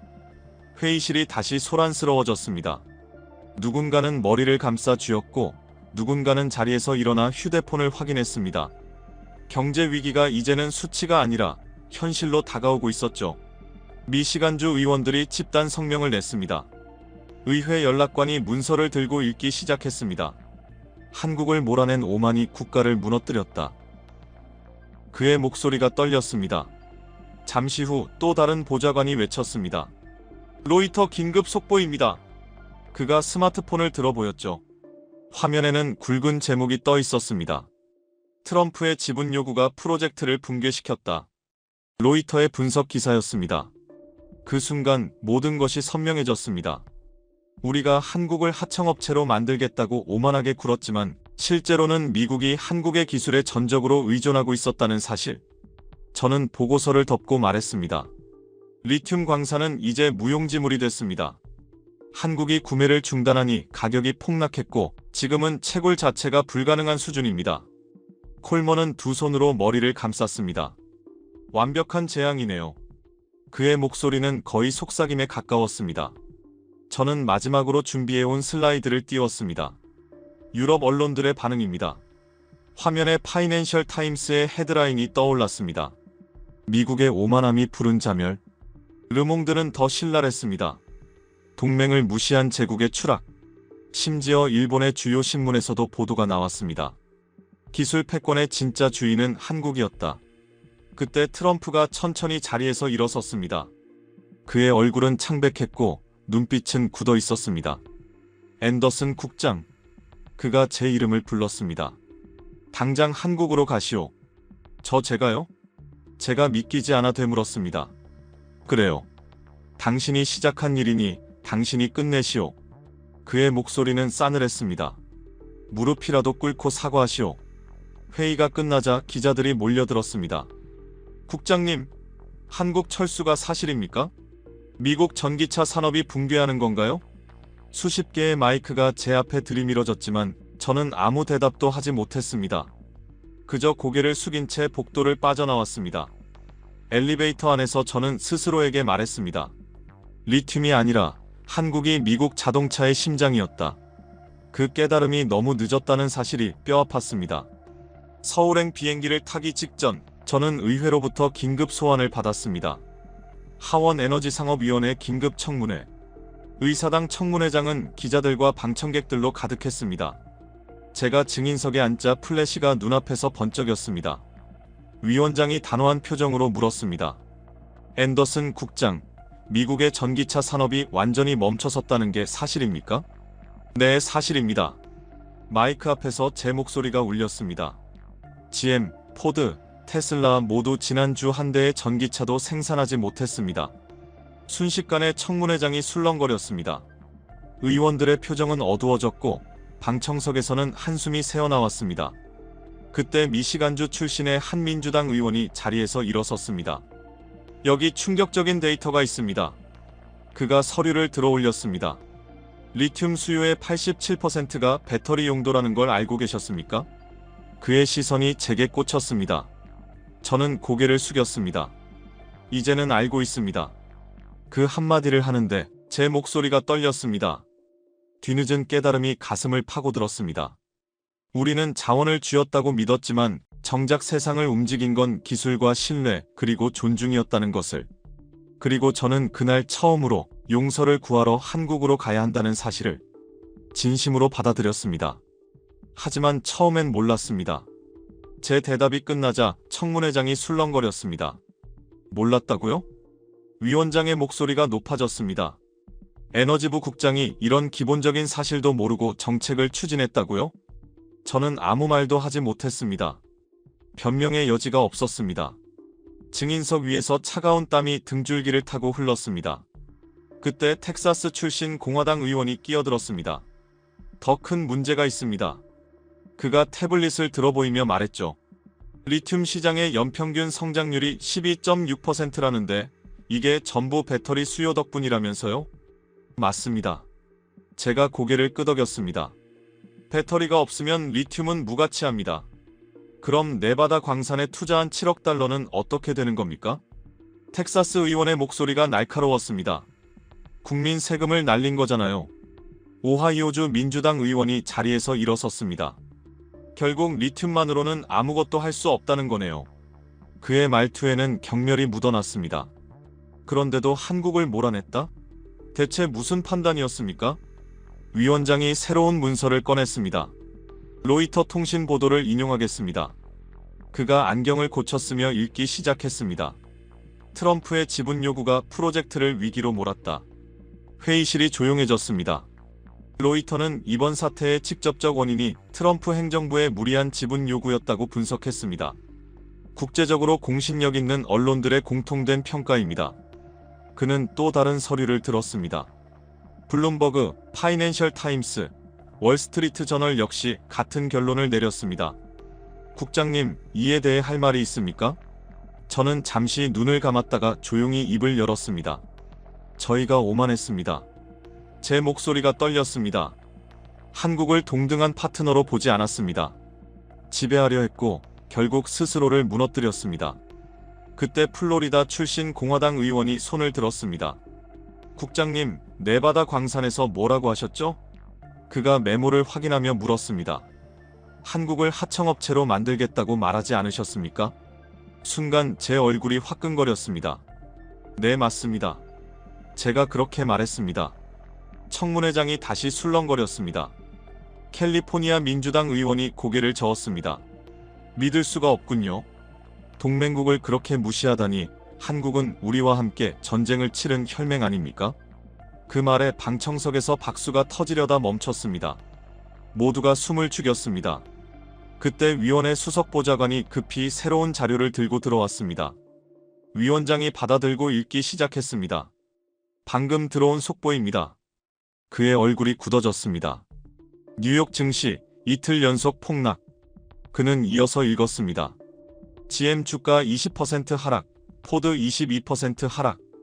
청문회장은 패닉 상태로 변했습니다. 의원들은 서로 속삭이며 서류를 확인했고 방청석에서는 신음 같은 탄식이 터져나왔습니다. 미시간주 의원이 자리에서 벌떡 일어났습니다. 우리 주에서만 5만 명이 일자리를 잃을 위기입니다.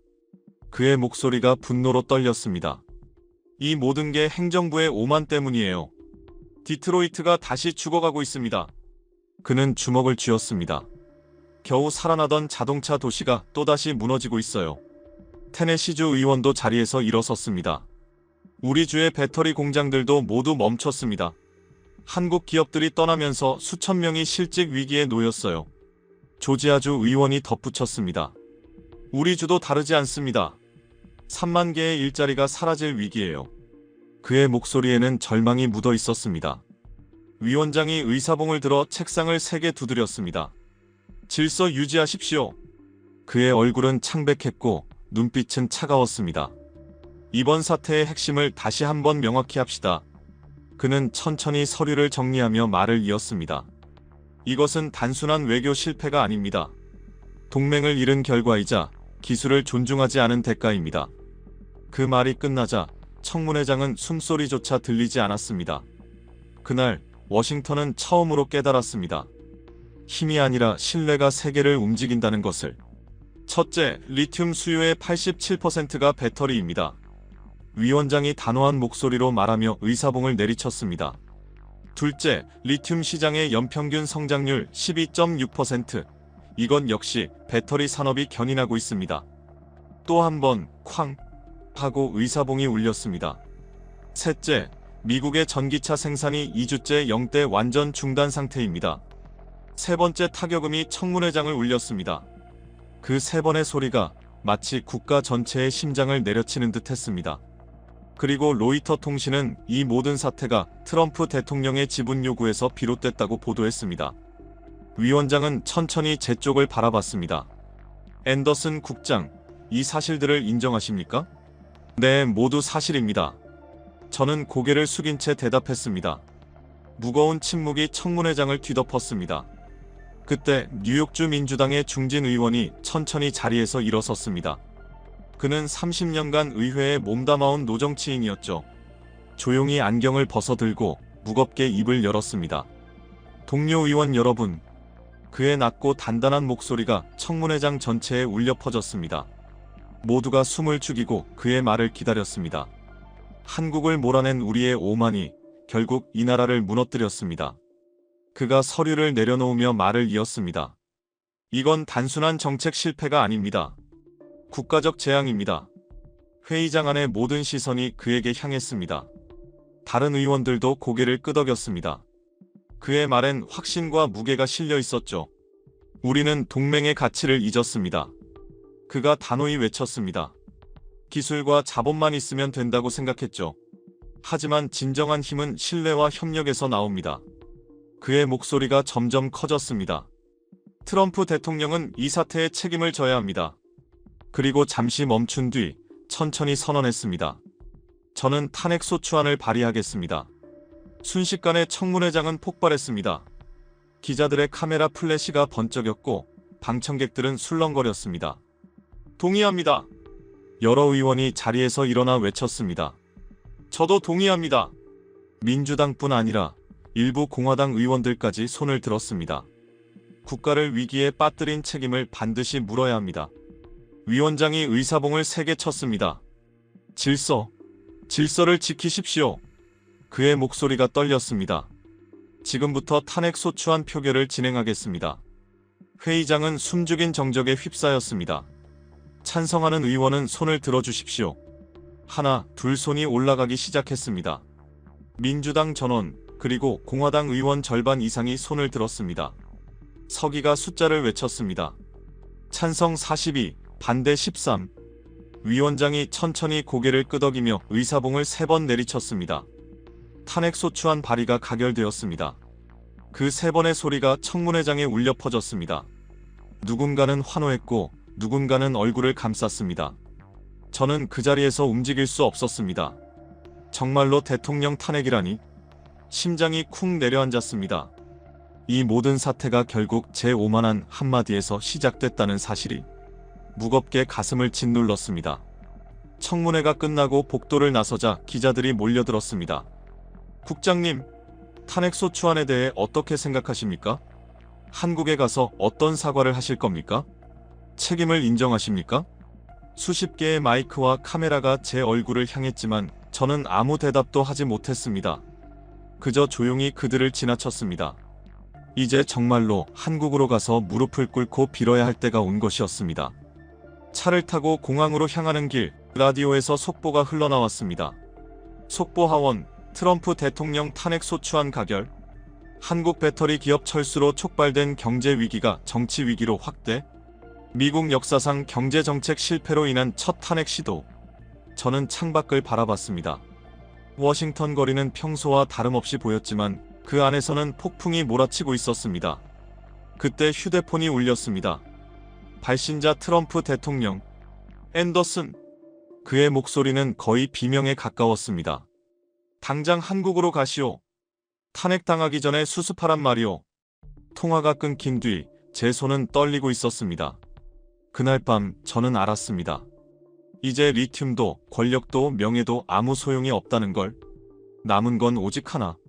진심으로 사과하는 일뿐이었습니다. 전화를 끊고 저는 깊은 한숨을 쉬었습니다.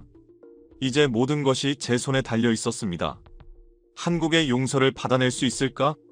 박지원을 설득할 수 있을까? 비행기에 오르기 전 저는 머릿속에서 그 숫자들을 다시 떠올렸습니다. 리튬 수요의 87%, 시장 성장률 12.6%, 전기차 생산량 0대. 이 세 개의 숫자가 미국의 산업을 무너뜨렸고 결국 대통령마저 탄핵 위기로 몰아넣은 거였습니다. 우리의 오만함이 부른 참담한 결과였죠. 그리고 이제 그 대가를 치러야 할 시간이 온 것이었습니다. 서울 인천공항에 도착하자 차가운 공기가 얼굴을 스쳤습니다. 공항 밖으로 나서자마자 곧바로 LG에너지솔루션 본사로 향했습니다. 차창 밖으로는 한강이 유유히 흐르고 서울의 빌딩들이 아침 햇살에 반짝이고 있었습니다. 불과 한 달 전만 해도 이 도시를 무시했던 제 자신이 떠올라 부끄러움이 밀려왔습니다. 이제 저는 미국의 운명을 구걸하러 이곳에 와 있었으니까요.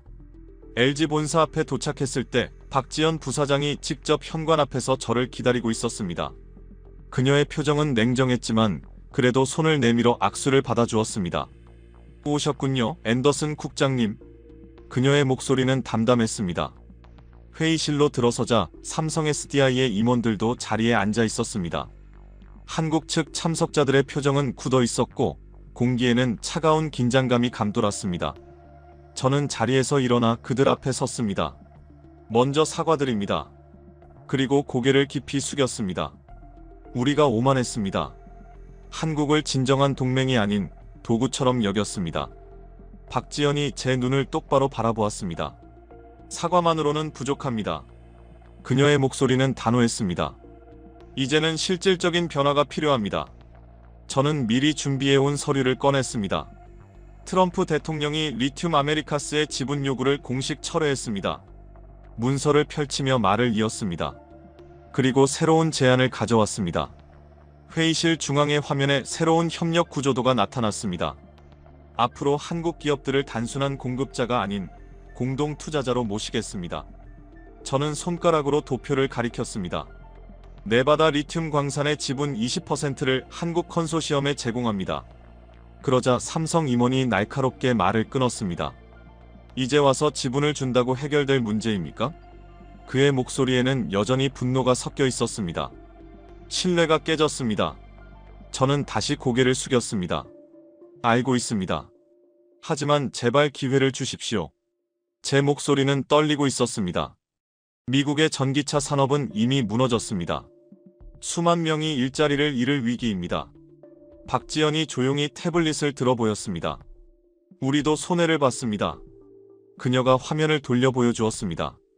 철수 비용만 5억 달러입니다. 보상하겠습니다. 저는 망설임 없이 답했습니다. 모든 손실을 전액 배상하고 추가로 향후 10년간 세제 혜택을 보장하겠습니다. 그때 회의실 문이 열리고 비서가 들어와 박지연에게 귓속말을 했습니다. 박지연은 잠시 고개를 끄덕이더니 회의실 앞에 대형 스크린을 켰습니다. 화면에 미국 의회 청사의 전경이 나타났습니다. 그리고 그 안에서 트럼프 대통령이 탄핵 심판대에 서 있었습니다. 그의 얼굴은 초췌했고 한때의 거만한 표정은 완전히 사라져 있었습니다. 의원 여러분, 트럼프가 마이크 앞에 섰습니다. 회의장은 숨죽인 정적에 잠겼습니다. 모두가 그의 입술을 바라보고 있었습니다. 한국을 무시한 것은 제 인생 최대의 실수였습니다. 트럼프의 목소리가 낮고 떨렸습니다. 동맹을 거래 대상으로만 본 제 오만함을 사과드립니다. 회의실 안이 조용해졌습니다. 박지연이 화면을 바라보다가 조용히 한숨을 내쉬었습니다. 다른 한국 임원들의 표정에도 조금씩 미묘한 변화가 생겼습니다. 그리고 화면 속 트럼프가 서류를 들어올렸습니다. 오늘 새로운 행정명령을 발표합니다. 그 한 문장이 회의실 안의 공기를 바꿔놓았습니다. 모두가 숨을 삼켰습니다. 이 순간이 무너졌던 신뢰가 다시 시작될 수 있을지의 분기점이 될지도 모른다고 저는 본능적으로 느꼈습니다. 그가 마침내 선언했습니다. 한국 배터리 기업들에 대한 모든 불공정 요구를 철회하고 새로운 파트너십을 제안합니다. 순간 의회 안에서 박수 소리가 터져나왔습니다. 그동안 얼어붙었던 공기가 풀리듯 탄핵 위기의 긴장이 조금씩 누그러지는 게 느껴졌죠. 저는 깊은 숨을 들이마시고 박지연 부사장을 바라봤습니다. 부사장님, 이번 기회에 진짜 동맹을 만들고 싶습니다. 제 목소리에는 간절함과 진심이 섞여 있었습니다. 강탈이 아니라 존중, 이것이 진짜 동맹이라는 걸 이제야 깨달았습니다. 박지연은 잠시 저를 똑바로 바라보다가 눈을 감고 생각에 잠겼습니다. 회의실 안은 숨소리조차 들리지 않을 만큼 조용했습니다. 모두가 그녀의 결정을 기다리고 있었죠. 그리고 마침내 그녀가 입을 열었습니다. 조건이 있습니다. 그 한마디에 모든 시선이 다시 그녀에게 쏠렸습니다. 첫째, 앞으로 모든 주요 결정은 한국 기업들과 사전 협의를 거칠 것. 둘째, 기술 개발을 위한 공동 펀드 100억 달러를 조성할 것. 셋째, 미국 내 공장에서 근무하는 한국 기술자들의 처우를 개선할 것. 그녀의 말이 끝나자마자 저는 주저하지 않고 고개를 숙였습니다. 모두 수용하겠습니다. 제 목소리는 단호했습니다. 그때 제 휴대폰이 울렸습니다. 화면에는 GM의 메리바라 대표 이름이 떠 있었죠. 화상회의를 연결해도 될까요? 제가 박지연에게 물었고 그녀는 조용히 고개를 끄덕였습니다. 화면이 분할되면서 디트로이트 본사가 연결되었습니다. GM, 포드, 테슬라의 대표들이 한 화면의 모습을 드러냈습니다. 그들의 얼굴에는 절박함이 묻어 있었습니다. 박 부사장님, 메리바라가 먼저 말을 꺼냈습니다. GM을 대표해서 진심으로 사과드립니다. 우리도 한국의 가치를 몰랐습니다. 포드 대표도 고개를 숙였습니다. 우리가 틀렸습니다. 한국 없이는 미국 전기차 산업이 존재할 수 없습니다. 잠시 후 화면 속에 일론 머스크의 얼굴이 나타났습니다. 박지연 부사장님, 테슬라도 새로운 파트너십을 원합니다. 그의 목소리는 평소의 자신만만함 대신 묵직한 진심으로 가득 차 있었습니다. 박지연은 한동안 침묵했습니다. 그리고 천천히 말을 이었습니다. 여러분이 진심으로 변했다고 믿고 싶습니다. 그녀의 목소리는 차분했지만 전과는 달리 온기가 느껴졌습니다. 하지만 신뢰는 하루아침에 회복되지 않습니다. 저는 고개를 끄덕이며 답했습니다. 알고 있습니다. 천천히 신뢰를 쌓아가겠습니다. 그때 삼성 임원이 조용히 손을 들었습니다. 한 가지 더 있습니다. 그의 눈빛은 단호했습니다. 앞으로 하청이라는 단어를 절대 쓰지 마십시오.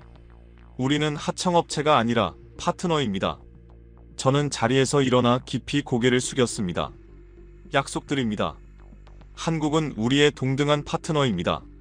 박지연은 잠시 저를 바라보다가 자리에서 일어섰습니다. 그리고 옆에 임원들과 눈빛을 교환한 뒤 제게 손을 내밀었습니다. 단계적으로 복귀하겠습니다. 그녀의 손을 잡는 순간 제 심장이 크게 뛰었습니다. 먼저 기존 계약분부터 정상화하고 신규 투자는 협의 후 결정하겠습니다. 감사합니다. 정말 감사합니다. 제 목소리가 떨렸고 눈가가 젖었습니다. 화상회의 속에서도 함성이 터져나왔습니다. GM, 포드, 테슬라의 경영진들이 박수를 치며 환호했죠. 일주일 내에 배터리 공급을 재개하겠습니다. 박지원이 선언했습니다. 미시간과 테네시 공장도 순차적으로 재가동합니다. 그 순간 워싱턴 의회와 연결된 화면에서 또 다른 박수 소리가 들려왔습니다. 탄핵 소추안이 부결된 것이었습니다. 한국과의 관계 회복이 결정적인 전환점이 되었던 겁니다. 회의가 끝난 뒤 박지원이 제게 다가왔습니다. 그녀는 조용히 제 어깨에 손을 올리고 말했습니다. 앤더슨 국장님. 네. 이번 일을 통해 모두가 배웠기를 바랍니다. 그녀의 눈빛은 단호했지만 따뜻했습니다. 그날 저는 처음으로 깨달았습니다. 동맹은 힘으로 지켜지는 게 아니라 존중으로 유지된다는 것. 그렇습니다. 제가 차분히 대답했습니다. 기술과 자본도 중요하지만 가장 중요한 건 상호 존중이라는 걸 배웠습니다. 그 말을 들은 박지현 부사장이 조용히 미소를 지었습니다. 그녀의 얼굴에서 처음으로 따뜻함이 느껴졌죠. 그 순간 저는 확신했습니다. 이제 진짜 신뢰가 시작되고 있다는 걸요. 서울을 떠나는 비행기 창밖으로 한강 위의 불빛과 도심의 야경이 반짝였습니다. 그 아래로 흐르는 수많은 빛들이 한 나라의 조용한 힘을 증명하고 있었습니다. 이제야 저는 이 나라의 진정한 힘이 무엇인지 깨달았습니다. 귀국 후 저는 백악관 브리핑룸에 섰습니다. 수십 대의 카메라가 번쩍이는 가운데 마이크 앞에서 천천히 입을 열었죠. 오늘부터 한미 배터리 동맹이 새롭게 시작됩니다. 순간 기자들의 셔터 소리가 연달아 터졌습니다. 이번 위기를 통해 무엇을 배우셨습니까? 한 기자가 물었습니다. 저는 잠시 생각하다가 미소를 지었습니다. 동맹은 지배가 아니라 협력입니다. 기술은 돈으로 살 수 있지만 신뢰는 오직 존중으로만 얻을 수 있습니다. 그리고 마지막으로 카메라를 똑바로 바라보며 말했습니다. 한국은 하청업체가 아닙니다. 미국의 핵심 파트너입니다.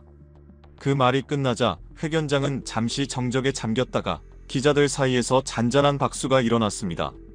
그로부터 일주일 후 포드 공장의 전광판에 새로운 숫자가 떠올랐습니다.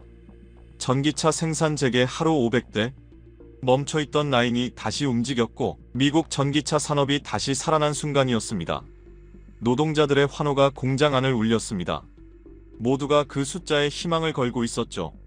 한 달 후 네바다 리튬 광산에서는 한미 공동투자 협약식이 열렸습니다. 하얀 천막 아래에서 박지현과 제가 나란히 서서 새로운 계약서에 서명했습니다.